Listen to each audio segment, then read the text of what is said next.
आदाब, आप देख रहे हैं यंग बर्ड्स में फ़हीम अहमद। जिस तरह हमारे भारत के अंदर काफ़ी सारी भाषाएं हैं और साहित्य एकेडमी जो है जगह जगह आयोजन करती है, प्रोग्राम्स करती है, उसके साथ साथ आज श्रीनगर के टाइगर हॉल में एक प्रोग्राम मुनक्कद किया गया जिसमें उनने पंजाबी जो भाषा है उसको महत्व दिया।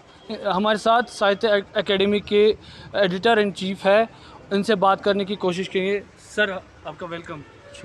सबसे पहले जानना चाहूँगा कि भारत के अंदर काफ़ी सारी भाषाएं हैं, तो ये प्रोग्राम के बारे में पहले थोड़ा सा बताइए।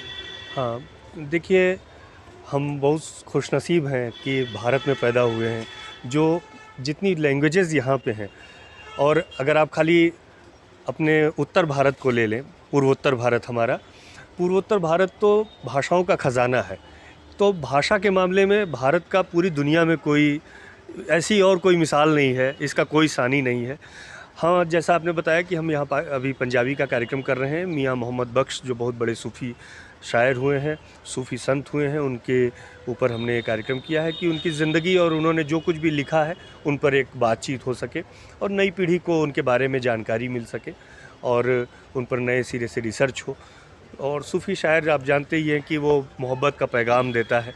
तो आज के समय में ऐसे सर, आपकी जो ये साहित्य एकेडमी है इसके बारे में थोड़ा सा आपसे जानना चाहूँगा, क्योंकि लोगों को पता नहीं है। जब मीडिया में आएगा तो उनको पता चलेगा कि इसका काम क्या है। थोड़ा सा इस बारे में बिल्कुल। साहित्य अकादमी संस्कृति मंत्रालय के अंतर्गत काम करती है और एक स्वायत्त संस्था है, और हम हर वर्ष 4 पुरस्कार देते हैं। पहला साहित्य अकादमी पुरस्कार, दूसरा अनुवाद पुरस्कार, तीसरा बाल साहित्य पुरस्कार और चौथा युवाओं के लिए युवा पुरस्कार। तो इस तरीके से उस भारतीय भाषा में 24 भारतीय भाषाओं में हम काम कर रहे हैं। 22 भाषाएं ऐसी हैं जो संविधान की अनुसूची में हैं, 8वीं अनुसूची में, और 2 भाषाओं को अकादमी ने अपनी ओर से मान्यता दे रखी है, राजस्थानी को और अंग्रेज़ी को।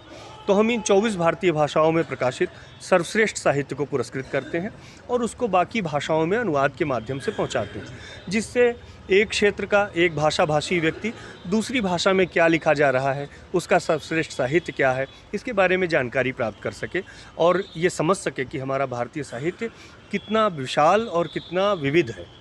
तो इस माध्यम से तो हम ये कोशिश कर रहे हैं। इसके अलावा जैसा कि आपने भी इसका जिक्र किया कि हम 24 भारतीय भाषाओं में कार्यक्रम भी करते हैं। सर, अगर देखा जाए कि जो पंजाबी लैंग्वेज है हमारी, क्योंकि यहाँ पे माइनॉरिटीज़ भी रहते हैं और मेजॉरिटी में यहाँ पे मुस्लिम्स रहते हैं, तो जो माइनॉरिटीज़ है उनका पहले भी इस पे प्रोटेस्ट हुआ कि लोगों के जो बच्चे हैं उसकी सिलेबस में लाया जाए, ये पंजाबी लैंग्वेज उसको इम्पोर्टेंस दी जाए।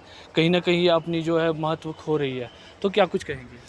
देखिए, पंजाबी का साहित्य बहुत रिच है और बहुत ही खूबसूरत ज़बान है। हमारी सारी ज़बानें बड़ी खूबसूरत हैं और साहित्य अकादमी सबके साथ एक जैसा बर्ताव करती है, सबको उतना ही सम्मान देती है जो किसी 24 भारतीय भाषाओं को।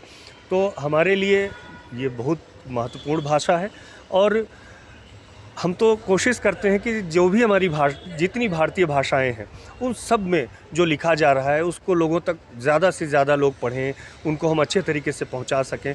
और हमें तो ऐसा कुछ नहीं लगता है कि कोई इसके बारे में हमें और ज़्यादा बातचीत करनी चाहिए, बल्कि हमें इसको सेलिब्रेट करना चाहिए। क्या आपको नहीं लगता है कि ऐसे प्रोग्राम्स किसी कॉलेज या स्कूल में होने चाहिए ताकि बच्चों को पता चले कि एक एकेडमी है जो इस पे काम कर रही है? बिल्कुल, बच्चों के बीच में भी हम कार्यक्रम करते हैं, बहुत सारे कॉलेजेस में हम कार्यक्रम करते हैं। अभी हमने परसों और कल 2 दिन का सेमिनार कश्मीरी लैंग्वेज का, अमीन कामिल साहब जो इतने बड़े कश्मीरी के राइटर हुए, उन पर अभी हमने वुमेंस कॉलेज में अभी किया है कार्यक्रम। तो हम छात्रों के बीच में भी करते हैं और हमारे कार्यक्रमों में तो हर उम्र वर्ग का व्यक्ति आता है। और साहित्य अकादमी युवाओं के लिए विशेष रूप से ध्यान दे रही है। साहित्य अकादमी युवा पुरस्कार, जैसा कि मैंने बताया कि युवाओं की कृति को पुरस्कृत करती है, और हमारे यहाँ एक योजना है, नवोदय योजना, जिसमें हम किसी भी भारतीय भाषा, जो 24 भाषाएं मैंने बताई, उसके युवा रचनाकार की पहली कृति, वो किसी भी विधा में हो, चाहे पोइट्री हो, चाहे कहानी हो, आलोचना हो, नाटक हो, उसकी फर्स्ट बुक, पहली किताब को अकादमी अपने यहाँ से प्रकाशित करती है। तो हमारे साथ बात करने के लिए बहुत बहुत शुक्रिया, आपका समय देने के लिए। तो आपने देखा कि साहित्य एकेडमी जो ग्राउंड लेवल पे काम करती है, आए दिन देखने को मिलता है कि बच्चों को पता चलता है कि इससे कितनी लैंग्वेज हमारे भारतवर्ष में है। बाकी न्यूज़ अपडेट्स के लिए आप बने रहिए यंग बर्ड्स के साथ। फ़हीम अहमद, श्रीनगर।